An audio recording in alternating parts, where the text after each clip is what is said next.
Assalamualaikum warahmatullahi wabarakatuh. Kami dari kelompok 8 yang beranggotakan Nadia Alvita Rahma dan Nur Arisa. Di sini kami akan menjelaskan materi tentang agama sebagai simbol ideologi politik. Pertama, agama.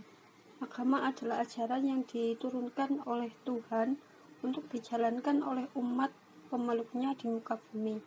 Adapun tujuannya adalah supaya manusia dapat mencapai kebahagiaan dunia dan akhirat. Agama juga mengatur bagaimana manusia berhubungan, yaitu hubungan dengan sesama dan dengan Tuhannya. Tentu setiap agama mempunyai ritualitas keagamaan yang berbeda-beda.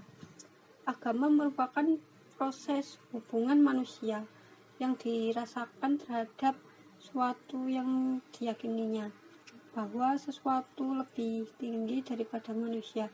Sedangkan Glock dan Stark mendefinisikan agama sebagai sistem simbol, sistem keyakinan, sistem nilai, dan sistem perilaku yang terlembaga yang kesemuanya terpusat pada persoalan-persoalan yang dihayati sebagai yang paling maknawi. Yang kedua yaitu konsep simbol. Simbol dalam politik dimaknai sebagai konfigurasi ideologi perjuangan, makna kekuasaan, dan identitas kolektif. Simbol politik mengarahkan pada individu untuk mengikuti sikap dan perilaku politik sesuai dengan yang diarahkan. Simbol politik sebagai identitas kolektif yang berfungsi sebagai faktor integrasi di satu sisi dan sebagai citra ekspresif di sisi lain untuk kepentingan keluar. Politik dan simbol menjadi entitas yang tidak dapat dipisahkan dengan standar-standar dan motif-motif kepentingan politik yang beragam. Saya Nadia Alvita Rahma. Di sini saya akan meneruskan penjelasan dari teman saya Nur Arisa, yaitu mengenai ideologi.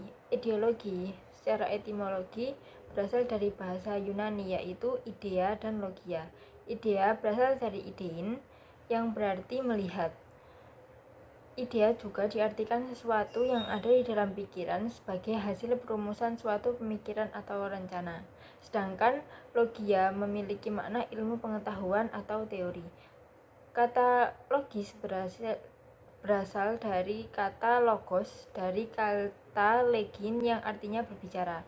Istilah ideologi pertama kali dicetuskan oleh Antoine de Tracy saat Revolusi Prancis sebagai upaya untuk mendefinisikan sains tentang ide secara bahasa. Ideologi adalah pengucapan atau pengutaraan terhadap sesuatu yang terumus dalam suatu pikiran.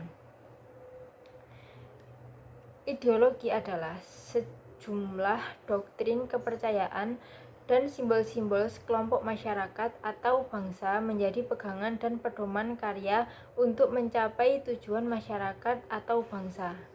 Definisi ini bersumber dari Mupiarto dalam bukunya yang berjudul Pancasila sebagai Ideologi.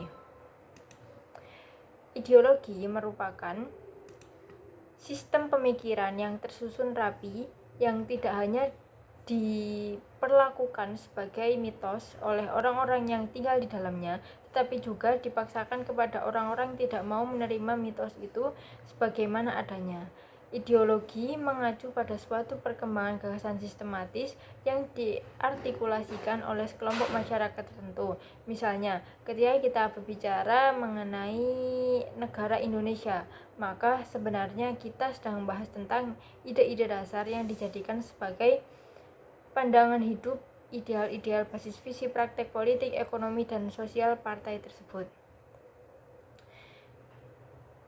Jadi ideologi adalah suatu pemikiran atau gagasan yang ditanamkan pada suatu kelompok dan sudah dijadikan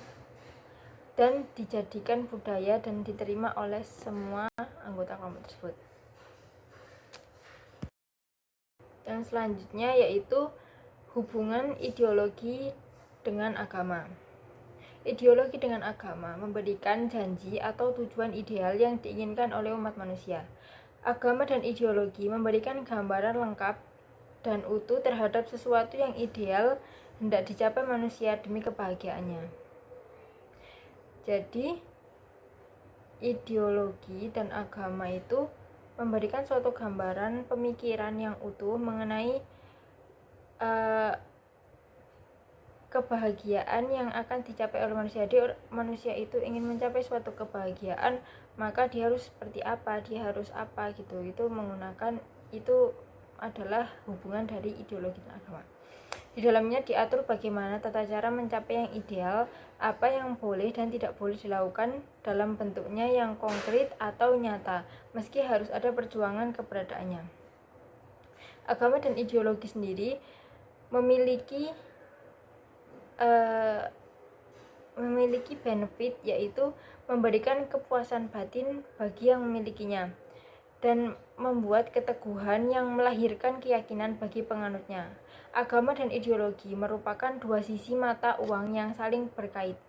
Ideologi bisa disebut agama karena bisa memberikan jalan menuju yang ideal bagi para penganutnya. Begitu juga sebaliknya, agama bukan saja sebagai proses spiritual semata, tetapi juga memberikan gambaran yang ideal dan mengatur kehidupan sosial, politik, maupun budaya. Untuk memberikan kaitan agama dengan ideologi, Althusser menyebutkan ideologi sebenarnya bisa dijumpai dalam praktek kehidupan sehari-hari. Jadi dapat disimpulkan, ideologi merupakan kumpulan gagasan, ide, dasar, keyakinan, dan kepercayaan yang sistematis dengan arah tujuan yang selaras dengan kehidupan berbangsa dan bernegara. Sedangkan agama merupakan sistem yang mengatur tata keimanan dan peribadatan kepada Tuhan Yang Maha Kuasa, serta tata kaidah yang berhubungan dengan pergaulan manusia dan manusia serta lingkungannya. Jadi persamaan antara agama dan ideologi adalah sama-sama memiliki tujuan, yaitu memberikan kehidupan manusia yang lebih baik lagi untuk mewujudkan kehidupan bahagia yang diinginkan manusia. Sedangkan perbedaannya terletak pada jika agama lebih menekankan kepada hubungan antara manusia dengan Tuhan dan manusia dengan manusia, maka ideologi lebih erat hubungannya dengan antar manusia dan nilai-nilai nasionalis. Jadi kesimpulan dari materi kami yaitu agama sebagai simbol ideologi negara, yaitu yang pertama, agama merupakan ajaran yang diturunkan oleh Tuhan untuk dijalankan oleh umat pemeluknya di muka bumi. Adapun tujuannya adalah supaya manusia dapat mencapai kebahagiaan dunia dan akhirat.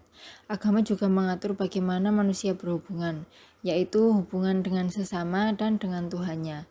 Agama merupakan proses hubungan manusia yang dirasakan terhadap sesuatu yang diyakininya bahwa sesuatu lebih tinggi daripada manusia. Sedangkan Glock and Stark mendefinisikan agama sebagai sistem simbol, sistem keyakinan, sistem nilai, dan sistem perilaku yang terlembaga, yang kesemuanya terpusat pada persoalan-persoalan yang dihayati sebagai paling maknawi. Sofyan Abdullah menyebutkan secara empirik bahwa kita boleh membuktikan kemampuan agama sebagai ajaran politik dan spiritual dengan melihat elemen yang dimiliki agama tersebut, yaitu konsep dan metodologi. Gus Dur juga pernah menjelaskan bahwa agama memiliki fungsi sebagai inspirasi dalam segala kehidupan bernegara dan berbangsa. Kalau toh sering terjadi radikalisme dalam pemeluk agama, hal itu disebabkan oleh oknum-oknum yang tidak bertanggung jawab, sehingga kita tidak boleh menyalahkan agama tersebut, namun salahkan oknumnya.